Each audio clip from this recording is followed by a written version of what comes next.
Hi YouTube, it's me Rio again, and today this video is going to be about a Harry Potter musical, a Harry Potter sequel, and Glee. Now, for those of you, I'll start with the Harry Potter musical and sequel. Now, for those of you who do not know what they are, those two musicals are, I'll just give you a description I found on the internet. Okay. The story is this is for a Harry Potter musical.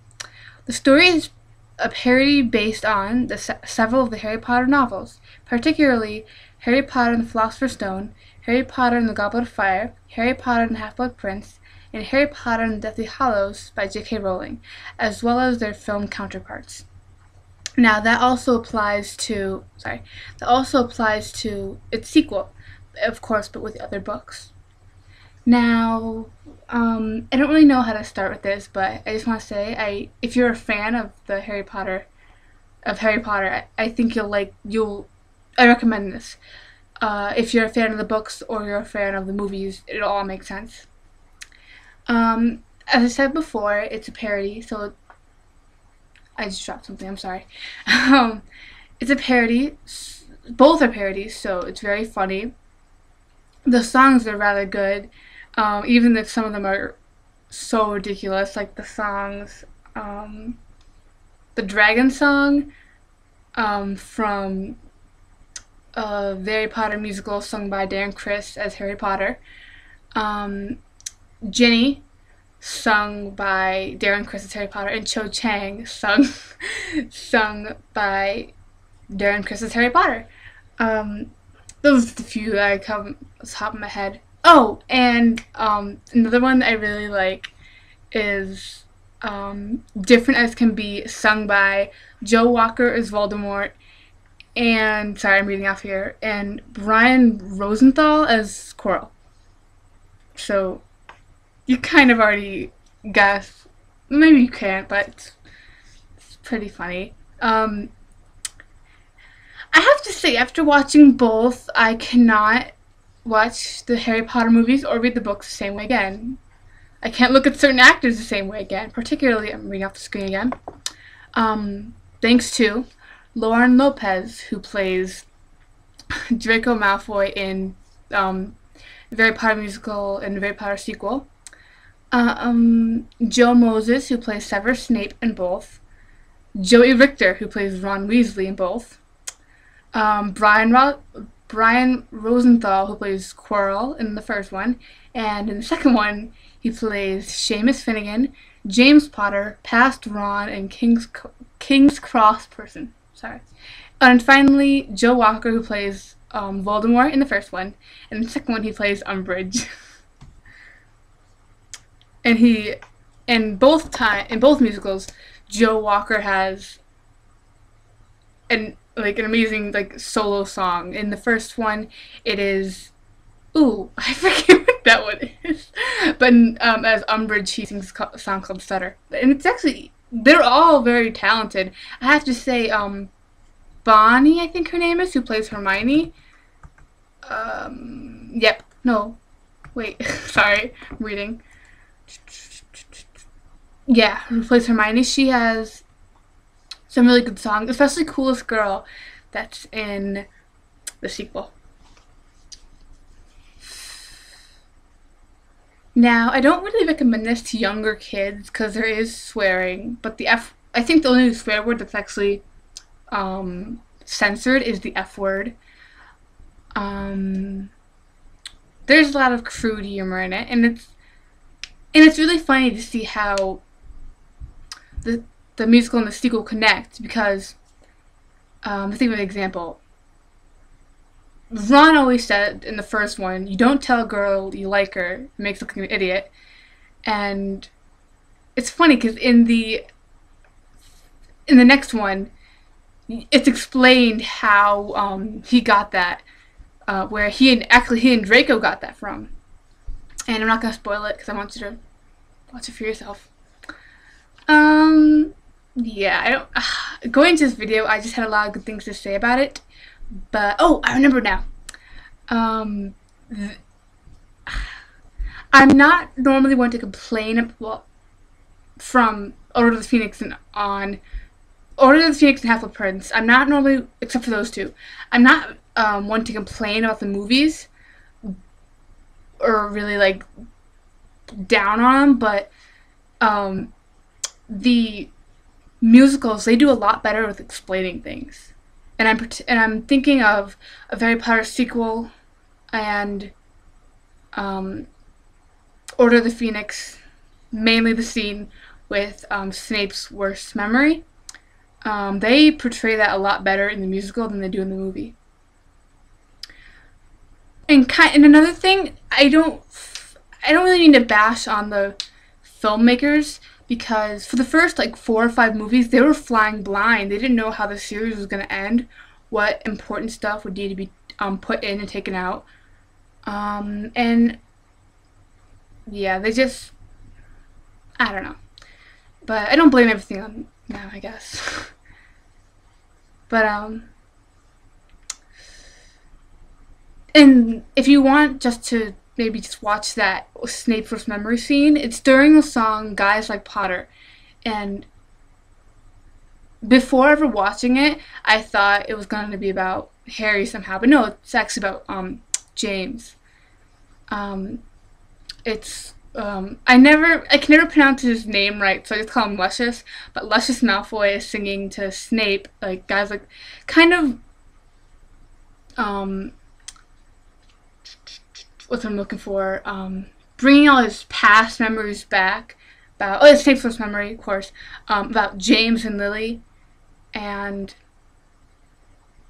yeah, it doesn't really go anywhere because I think Snape ends up just helping Harry.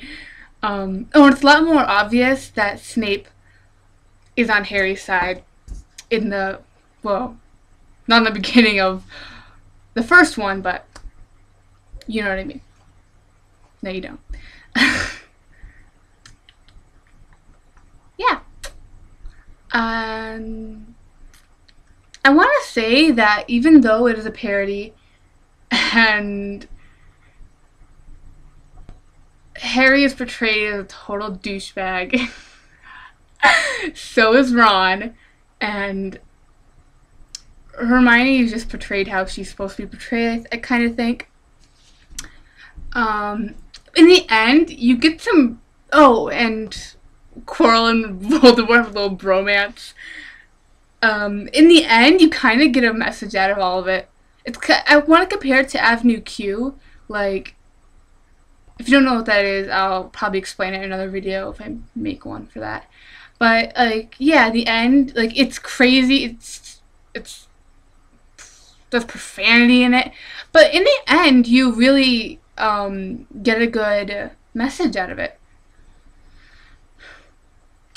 Yeah, I might make another video about this if I get any more thoughts, if I have different thoughts on it.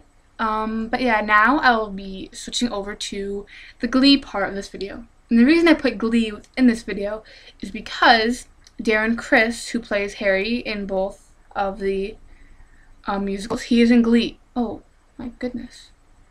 Sorry, the camera did weird stuff. He is in Glee. He plays Blaine Anderson.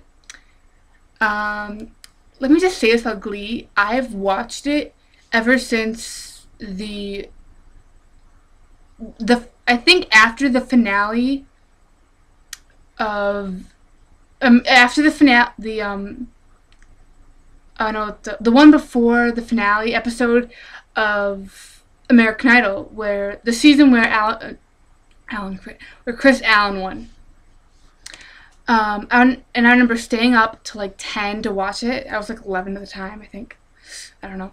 But, and I was blown away by it. I thought, I don't know how to really, just to say I've loved it from the beginning. That's just what I'm trying to say.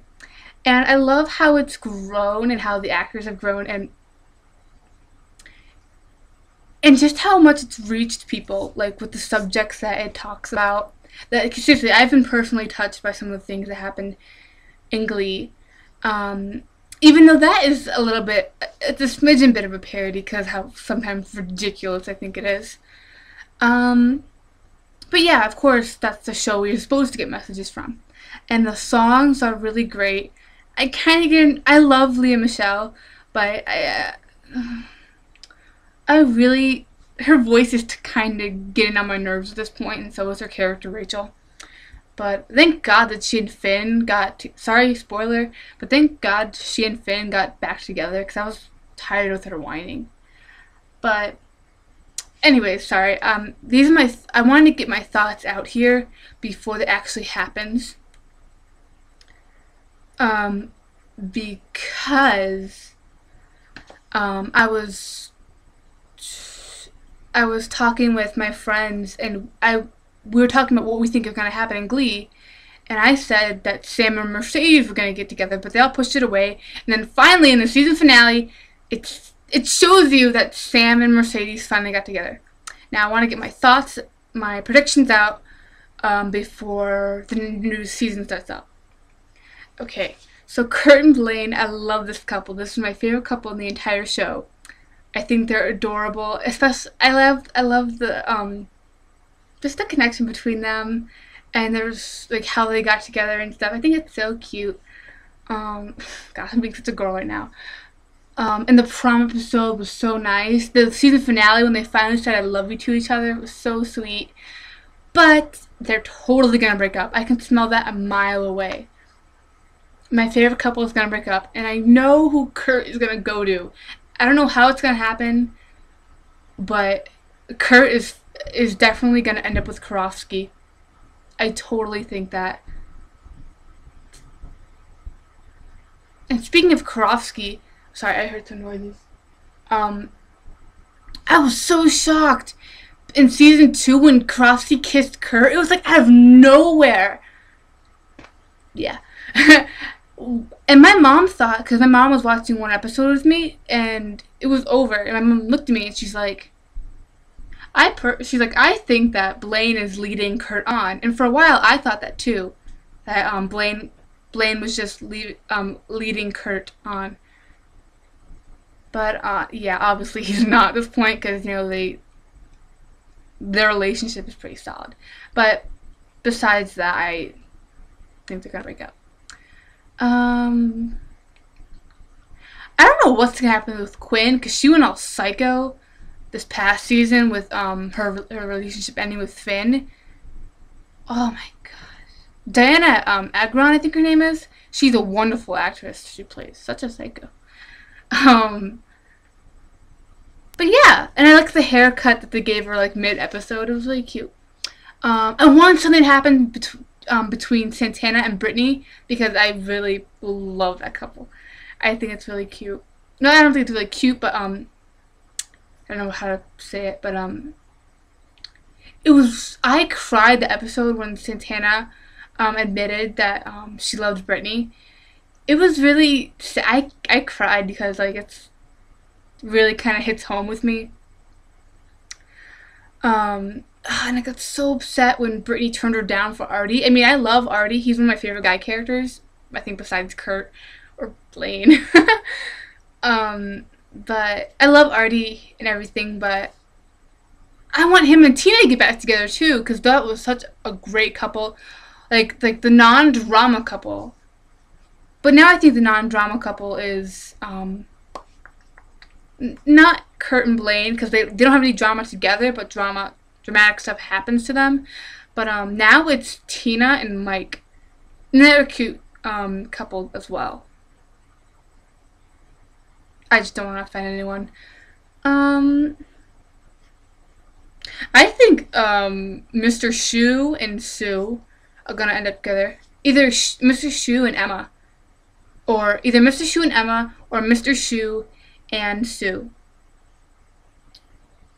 Yeah, so I just got some opinions out there, and this is the end of this video. I kind of just ranted on. I'm surprised I didn't like totally lose my train of thought during this episode. Well, during this video, I don't really know. I have to go back and check, but yeah. Till next time. Bye.